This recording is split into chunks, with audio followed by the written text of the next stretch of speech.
What's up guys, Omni here. You guys know how it goes, another day, another video. Last night I tweeted I sleep. What recent news, topic, tweets, videos you want me to talk about tomorrow? Hey guys, it's May 1st. Lots of wild things happening around the world in these past 2 days that I can't wait to get into. But first, we're gonna talk about me, because I owe some of you out there an apology and an explanation. And no, unfortunately, I am not equipped with a ukulele, okay? I ordered it on Amazon, but it's not gonna get into like tomorrow or something like that, so you're just gonna have to make do with this. Toxic gossip train.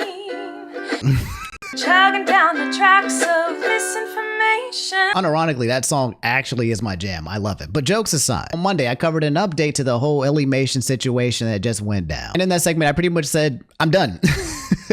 It didn't seem like the situation was going to ever end. It seemed like it was going to be one of those never-ending dramas that continue on and on. And my goal in that now deleted segment was to give you guys a quick update about the situation that basically got resurrected 2 weeks after I kind of thought it was done. While also bowing out of the situation respectively because, you know, I was getting kind of burnt out from talking about it. A YouTuber by the name of Noah Sampson dropped a 1-hour video responding to TBYS and the situation, giving his take and added clarification to, you know, TBYS, the guy who responded to illymation in the first place. TBYS posted on Twitter saying that he was in internet jail, but I failed to realize at the time that you guys at home made very clear to tell me by not going into Noah's content, regardless of the length and it being 1 hour, and then afterwards proceedingly reading off TBYS's tweet for you guys, even though it was only 2 minutes. But I'm basically only sharing one side of a two-sided situation, and yeah, that's not fair at all. And on top of that, I gave added extra commentary on the situation based on TBYS's tweet, okay, just to make things worse. You guys know I play around too much. I like to joke around and keep things lighthearted because the world absolutely sucks, but genuinely at this point in time, I am very sorry for how I relayed that information. I goofed up, and that wasn't fair to Illy or Noah or anybody else in the situation that's been watching up until this point. It wasn't intentional at all. I'm not some evil mastermind trying to pull puppets or strings like that, okay? I'm not smart enough to do so. But it wasn't until I started reading some of the comments from a lot of you guys who, you know, at home or were fans of mine and were saying, hey, Omni, I don't think you handled this situation very well. And a few close friends of mine, YouTubers, reached out to me as well and said, yo, homie, I think you're kind of missing the point of what happened here. I was more hyper-focused and angry about the fact that it felt like that I was kind of being dragged to kind of talk about a subject that I wanted to get out of. More on that later, but not realizing that you guys were just simply angry about how I was reporting it and that kind of unfair representation about a subject about illymation that's very serious in matter should not have been handled that way. So yeah, let me add a few points for clarification and context because I have been purposely omitting this information from you guys. But yeah, the people who came at illymation, they also came at me. I did a full stream where I covered her video in absolute detail because a lot of you guys were like, yo, Omni, you should watch the video. I think if you watch it on your own, you can get your own opinion. But most of you at home probably did not see that live stream because I had to private it because in that same stream, Illy got doxxed. People were posting stuff in the chats and then I got doxxed.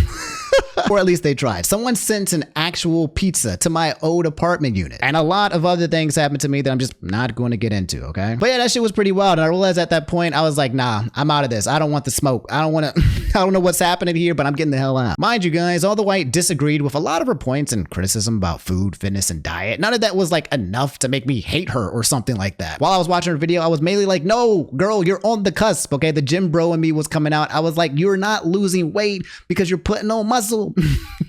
And you're losing fat, homie. You're doing good. Keep it up. Don't give up. That's how I was kind of rooting for her. And also in the same stream, I disagreed with TBYS's handling of illymation during that video. Specifically, the points were about, 2 minutes. He was basically going in on her looks. And I was like, yo, broski, that's a little bit too much, homie. I've said this repeatedly, but hyper-focusing on a woman's looks in a video where she's talking about how she's being bullied about her looks isn't a good look. While there were points in TBYS's video that I agreed with when it came to like just nutritional facts, gym and fitness facts, and kind of like also the whole concept of deplatforming and how YouTube just sucks, I also felt like at many times he was kind of like just talking and hyper-focusing on points that I don't think needed to be hyper-focused or analyzed in. So yeah, that's probably what you guys didn't know. Other clarifications. Number one, no, I'm not some secret alt-right operative or agent or something, okay?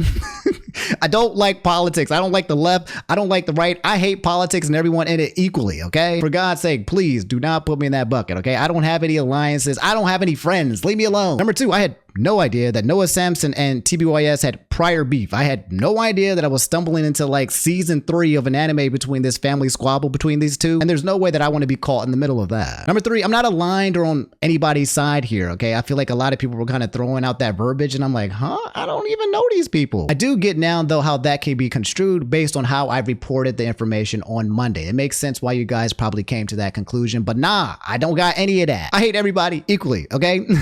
I got targeted by the same people who target illymation. Put that in perspective, all right? I'm not out here trying to play Avengers. And lastly, I feel like the plot here is getting lost throughout all of this drama and mayhem where the focus should just be on Illy. She didn't deserve what happened to her. You guys at home can blame whoever you like and get mad at whatever you like, but at the end of the day, she's had to relocate and readjust her life. For what I've seen, she seems to be a lovely girl who at the end of the day is providing more good than harm. She's helping more people than hurting them. While we're not all perfect and she probably has some opinions that you guys disagree with, I definitely do think that she is contributing a net positive to this garbage ass society that we live in called Earth. So yeah, that's the full story. I don't really blame anyone for making any assumptions about this situation, given the fact that I purposely omitted information that was very sensitive, which that could have definitely added the context that you guys needed to come up with another stance. So I'm not mad at anybody. For those of you guys who know me long enough and probably heard some of my commentary, but I've been trying to opt for peace. Okay, I saw how this beef was basically escalating to points where I feel like it was getting kind of dangerous and did not need to reach. Instead of hyper-focusing our differences, I felt like it was more important to kind of like,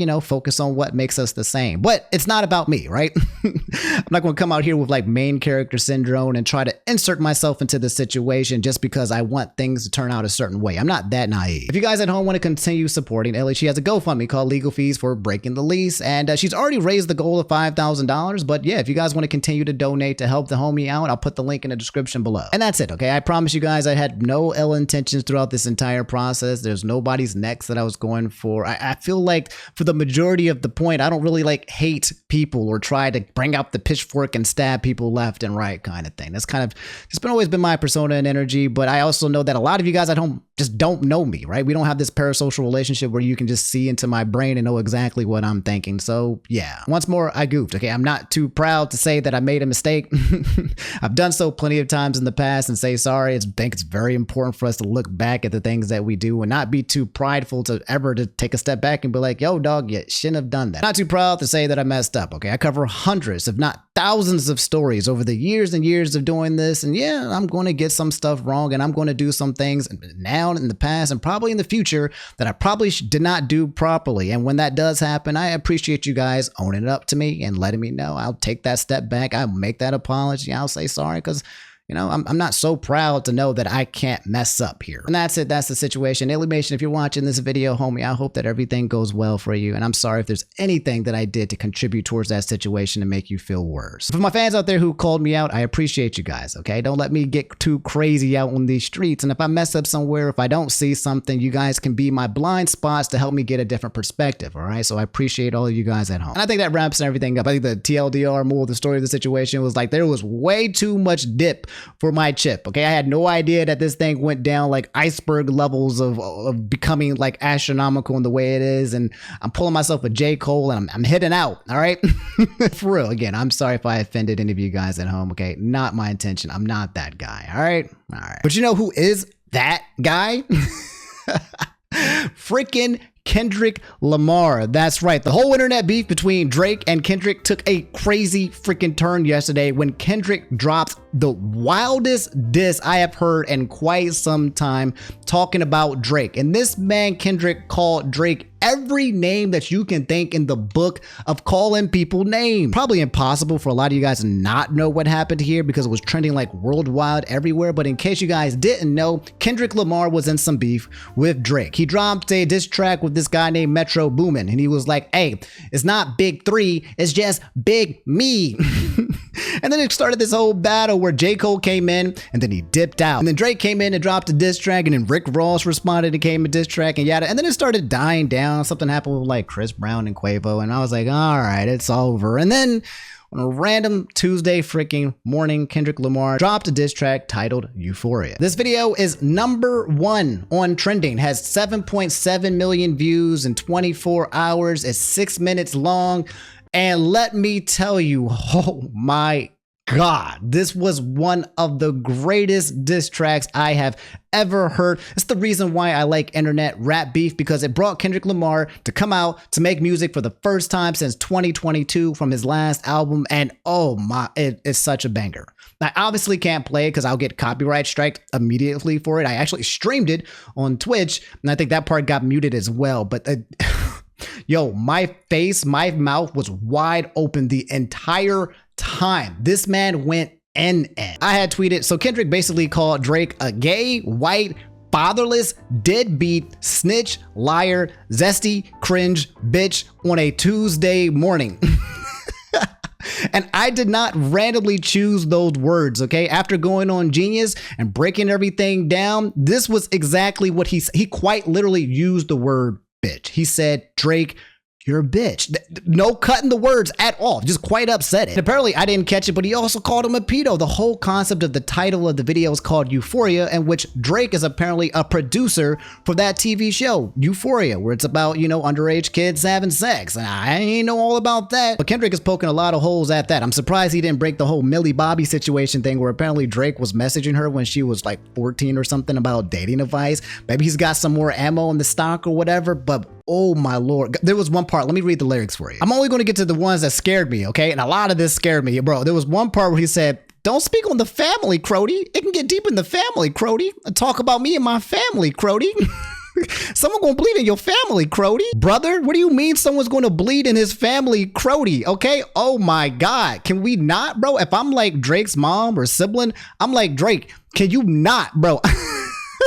I'm not trying to get Itachi'd out here, bro. The outro goes really hard where he's like, we don't want to hear you say nigga no more. Point out to the fact that Drake is like light skinned, therefore people are calling him white and being like, yeah, it's kind of weird when you say the N-word, Drake. It don't feel right. It feels like you're kind of adapting black culture, not that you kind of grew up in it. It looks like you're kind of using it, not actually being a part of it. And the culture says that that's true. It's what Kendrick is saying. The part that had me flabbergasted when he was rapping, where he said, I hate the way that you walk, the way that you talk, I hate the way that you dress, I hate the way that you sneak diss. If I catch flight, is going to be direct. We hate the bitches you because they confuse themselves with real women. And notice I said we, it's not just me. I'm what the culture is feeling. They hate the women that Drake is with. He said here, when I see you stand by Sexy Red, I believe you see two bad bitches. I believe you don't like women. It's real competition. You might pop ass with them.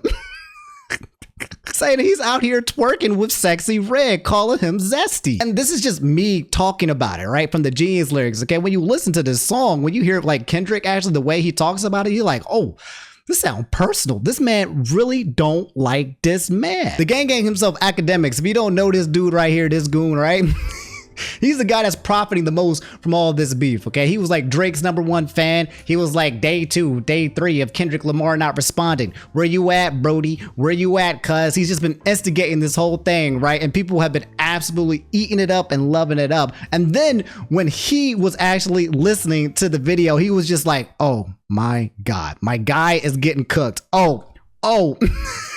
Jaw was dropped the entire time, just like everybody else being like, oh, no. Watching his hero Drake get shot and assaulted and murdered in real time. Absolutely freaking hilarious. And that's the beef in a nutshell, okay? You got plenty of people all over the internet cackling, laughing, making memes, right? Talking smack again, okay? Hip hop is alive. People want to see Drake bleed. People want to see Drake fight back. People want to see what happens if Drake is pushed into a corner. What is he going to do at this point in time? Because if he's going to come out with something as lyrically as powerful as Kendrick Lamar's diss, then it's a win-win for everyone. As long as no one actually like get shot or dies. This whole rap battle feud thing is supposed to kind of try to level people up, to make people make more music so people can be like, dang, these people are really rap battling out here on these streets. In my opinion, in case you guys are curious, okay, I think Drake did pretty good in the beginning too as well. I felt like it was like a 1v20 and everybody was coming for his head. The whole drop him, give him 50 was pretty sick. I gave him 1.5 points. 1 point for the respond, 0.5 for responding to so many people. And then Kendrick came out with this joint, and this is actual bopper. His diss track is something that I would unironically just play on the radio on repeat. It's so good. It's like the haters anthem, right? Like for me, I just feel like, yeah, if I want to hate something, if I want to just be a hater, I'm going to listen to Kendrick's freaking track Euphoria because it is golden. It gives me kind of shades of Killshot from Eminem. I don't think anything ever tops Eminem's Killshot or Nas's Ether. I think those two are on the top when it comes to diss tracks. But this one is a banger. It allowed us to get more Kung Fu Kenny, and that's kind of how I feel about it right now. Let's see if Drake responds. He's probably going to put some Instagram pictures out for now. He's got 17 days to respond. That's how long it took for Kendrick to respond. Now he's got 17 days. All right. You won't notice, Drake. I can't wait to see how this continues. Again, I just hope everyone is rap battling, fighting, but it might get real dirty real soon, Crody. So I'll let you guys know. But you want to know what the real rap beef is? The real rap battle? Okay, the real return here. You guys out here worried about Drake versus Kendrick. You don't know what's happening out here with my boy Pico. That's right. Friday Night Funkin'. You already know that name. You've probably heard of it. And if you don't, you've been missing out on life. The guys, the developers out there, it says here by Skybass, we got the effing game. Friday Night Funkin' developers, after 2 or 3 years of us waiting for the next basically patch for this game, the whole ass game, which is what it's called. We got Friday Night Funkin' Weekend 1, the first update of New Return, developed by the Funkin' crew. It dropped on Newgrounds. They put a download link to it as well. And as soon as I found this out, that's right, I went straight to Twitch and I said, alert, alert.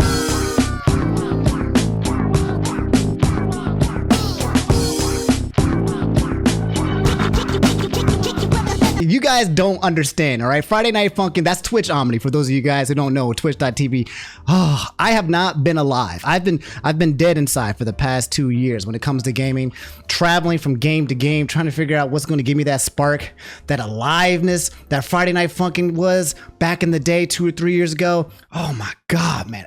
Greatest times that I've had in gaming, okay? For me, outside of like the Danganronpa phase, some of the funnest moments I've had in gaming, it is back. I got so hyped. I played the entire game on Twitch, the new weekend thing, and I wanted more, but there is more. I'm so mad. I'm so sad. My entire stuff got reset on Newgrounds, bro. I beat Weekend 1, the tracks Darnell, Lit Up, and Too Hot, and it's like a secret fight at the well. I beat it. It's gone. I was going to come here and show you guys. Oh no, oh no, I gotta do it all over again. No. Would it be wild if I literally just played a quick game for you guys? Like I usually do this on Twitch. Would it be weird if I just literally just started playing right now? Just vibe, just go with it.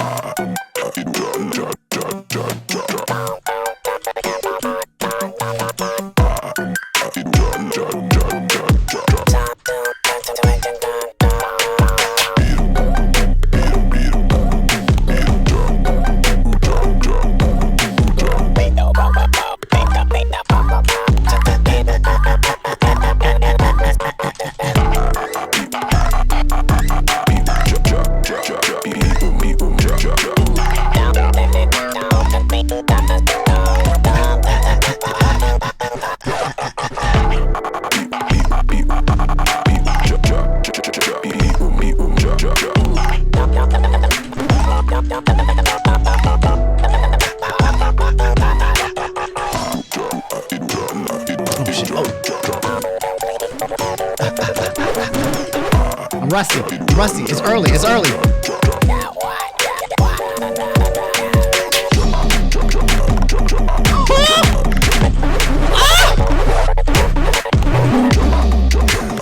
Slow down. Slow.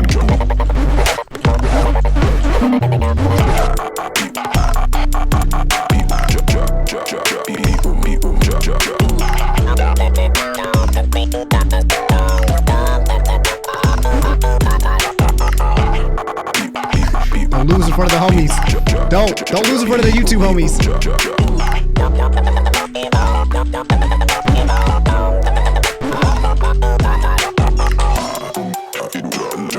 Come on.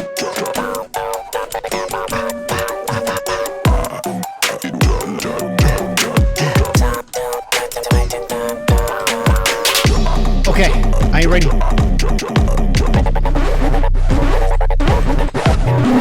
Oh no.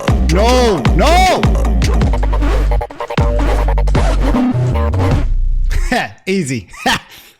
Obviously, I made it look like I was going to lose so that you guys can be a little tense. But yeah, that's Friday Night Funkin', man. That's one of like 4 songs out of like 100 songs in this entire track that I'm excited to play for. It's so freaking good. And I'm just out here. I'm kind of just geeking out because it's one of my favorite video games of all time. A lot of people have been waiting for this release. I'm so happy that Kawi Sprite and Ninja Muffin and the gangs at home didn't spend all the money on meth and prostitutions and hookers and ran away with the money. They're actually working on it, and it's absolutely goated. So if you guys want to play it, you can go out and play it on Newgrounds right now. Or if you want to come play it with me, you can come to twitch.tv. I'll be playing it there as well. Maybe not today, sometime this week. We are officially back. I'm happy. I'm excited. This is great news. Okay, let me calm down though, because I'm a little too, we're back. We're so back. Also in gaming, which you guys probably need to be playing, if you guys are looking for a new game to play, a Souls-like, something that's pretty hard, my girl V, and a lot of you guys asked me to bring some notice to this, which I haven't touched yet.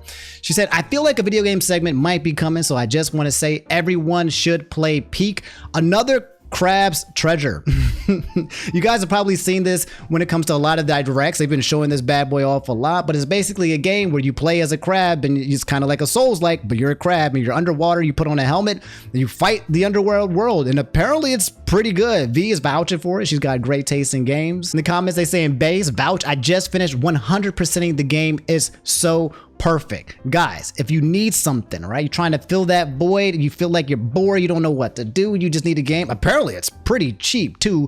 Another Crab's Treasure. After I finish beating Final Fantasy Rebirth and like some other couple of games, I might jump on this bad boy as well. If you guys don't know, Elden Ring is coming out with some DLC in the summer as well. So this will basically hold you over until you can play some Elden Ring. If you guys at home have played this game, again, let me know if it's worth it. If enough people talk about it, maybe I'll even break it on the stream as well. But looks like we are eating as gamers. And hopefully Crab will be on the menu. Mwah. Also, what you probably need to know in anime, the good news for me at least, this does not stop coming in. Riki said, well, showed me this. Yoshihiro Togashi announces he has begun working on the Hunter x Hunter manga again. He's out here. He's writing. He's doing the scripts. You guys don't know, Hunter x Hunter is my favorite anime of all time. People went, hey Omni, what's your favorite anime? What's your favorite anime? What's your favorite? It's Hunter x Hunter. It's #1 by a landslide. Okay, it's one of the that's what my #1 anime is. Not going to talk about it in detail here, tell you what it's all about, blase, blase, blase. What you need to know though is the manga is unfinished, and it's been unfinished for quite some time because your homie's been ill. He's been sick. People worry that we might not actually get the ending of this thing because my man has been going through so many like health issues, but he's out here. The gang is still out here doing it. I'm a little worried, right? Because we just already got the passing of Akira Toriyama, right? And people been talking about the health of a lot of mangaka artists, that they basically work crazy overtime. We got crunch happening over there with like JJK and the people over in that studio. People talking about poor work environments for the artists and the anime community. And I'm just like, look, y'all, if y'all need to take a vacation, if you need to go to Disney World, if you need to take a break, if you need a mental health, whatever you need, we will give that to you, okay? Anime is so important for the culture, at least for me. I love it, right? So I want to make sure that these people are properly taken care of so they can continue defining people's childhoods and lives and helping people get past things. Man, this anime is so great. It made me feel so many things. I've watched it like 4 or 5 times. I highly recommend it if you haven't watched this anime to get in on it. And if you don't like it, well, you know, that's okay. You just have garbage taste in anime and your waifu doesn't love you. Also, what you probably need to know, but our gang Mutahar, he turned 30 yesterday. I just want to come out here and say happy birthday to the homie. I feel like he said, oh no, he's 30. I feel like people who are like 30 are actually like still 20 in nature. I feel like we kind of got Thanos snapped with the pandemic combined with like so much social media usage. I feel like people who are older now are still very young at heart. Like people in their 30s are like kind of still acting like they're in their 20s. People in their 40s are acting like in their 30s. Everyone has like a 10-year jet lag. No one's kind of like acting their age. And I think something's been happening with life in a way where maybe people aren't living it the way they want, or I don't know, maybe they're working all the damn time because like inflation is ridiculous. So they're losing so much time that then when they finally get a chance to live life, they become 30, right? I just want to say happy birthday to him. And then also, I saw this tweet with my gang Etika, man. I saw this one, and this one sparked so much energy and love in me, man. But there was a tweet here that says, I'm actually crying so hard that this pose isn't humanly possible, and there's no one part he's whereas he need to be doing all of this. I think this guy is Polnareff. I forget the names. I'm terrible with names, all right? But he's from, not JKK, JoJo's Bizarre Adventure. There's a famous pose that he gets into, right? And no one's like, that's an impossible pose. Why would he ever do it? And when I saw this tweet, I instantly thought about Etika, and then thankfully I saw this pop up on my timeline. It said, not true, the king did it. Got our boy Etika literally. Oh my God, man. I miss this man so much. I love this man so much, man. God, it crushed me to see him go. But I can't believe that even after all of these years with no Etika, that he just keeps popping up in my life in ways that just randomly just, lift my spirits. Like he is just always here in our lives. This man just lives on forever, ever, immortal. That's how much of an impact that this man had. And it brought me down to a very dark place when we lost Gang. But dang, I'm just so appreciative of the fact that everybody who was impacted by him continue to keep his legacy alive, like talking about in videos like this. So yeah, man, Etika, we love you, man. We're never going to not stop loving you, man. Don't worry. No one's going to ever forget you. You are going to live on, immortalized forever, ever, man. And that's it. That's all I have for today's video. I got to get out of here so I can go edit this video for you guys. I love y'all. Again, I hope that you guys are taking away from my content things that are more of a net positive. And I'm sorry again if I still mess up around here every now and then. I'll probably goof up in the future. I assure you, I have no bad intentions. I'm not out here trying to sip the tea for drama. I hope that people watch me long enough to know that I am about putting good and positive energy into the world. And I'm sorry how I handled things with that. I do love you guys. And I am truly blessed and humbled to be in this place, in this position. I don't take anything for granted, and I'll continue to communicate that. I'm not going to snap back or reply or return and respond with anger. I think I did that almost for a little bit, and then I was like, bro, humble yourself, man. People love you, they care about you, and that's why they let you know things are going down. So again, I'm gonna keep trying to do right by you guys. I hope you guys continue to stay on this ride with me, whether you agree with my opinions or not. Just know that my heart is always in the best of places. And I just want to talk about what's happening around the world and the news to you guys in a way that doesn't make it feel so doom and gloom. I hope I can continue to be that person for you guys. And yeah, that's about it. And for the most important part of the video, brush your teeth and floss. Okay, if you haven't flossed in over a week, do you understand what's happening to your mouth right now? Plaque, juices, soda, sugar, it's creeping into your gums. It's going in there. It's going in there and giving you periodontal disease. And when you talk to people, you don't realize that you can't smell your own breath, but they can smell you from like a mile away. It's true. You ever smell something disgusting from somebody? Like, ugh, that person doesn't know they stink. And you don't want to be that person just because you did not floss. Floss. Brush your teeth. Don't get gingivitis. All right. Take care of yourself, homie, and drink some water too. I love you guys. Y'all take it easy. I'll catch you on the next episode. All right. All right. Peace.